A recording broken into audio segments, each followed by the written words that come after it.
Heboh isu turun gunung dan pemilu curang. PDIP disebut pernah pakai cara licik jegal SBY masuk istana.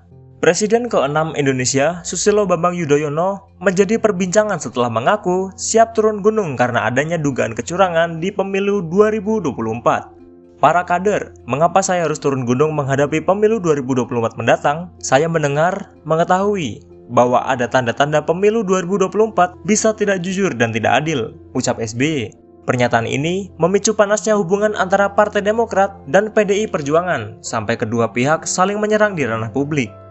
Kegaduhan ini pun membuat isu mengenai dugaan kecurangan pemilu kembali mencuat, termasuk ungkapan Roky Gerung soal cara licik PDIP untuk menjegal SBY masuk ke pemerintahan pada 2003 lalu.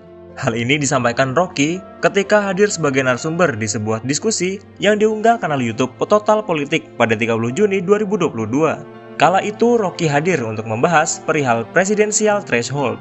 Presidensial threshold ini pula yang rupanya menjadi jalan untuk PDIP menjegal SBY masuk ke istana di pemilu 2004. Menurutnya saat itu PDIP lah yang telah menetapkan presidensial threshold sampai belasan persen. Threshold itu dipasang PDIP untuk menghambat SBY, tegas Roky. Pernyataan ini kemudian dibenarkan oleh Rizal Ramli yang juga hadir di forum yang sama. Bahkan ia mengklaim saat itu dipanggil oleh tokoh terkemuka di PDIP untuk membicarakan perkara presidensial threshold. Bahkan saat itu sempat berkembang wacana untuk menaikkan presidensial threshold ke angka 35% yang akhirnya dianulir kembali ke 15% dengan harapan tidak mampu dicapai oleh SBY dan Partai Demokrat yang saat itu cenderung masih baru.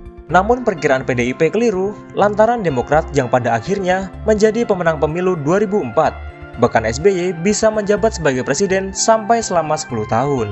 Pernyataan Roky dan Rizal inilah yang kembali disorot publik setelah heboh SBY siap turun gunung dan memicu PDIP membalas dengan menghembuskan isu kecurangan pemilu di era Demokrat berkuasa.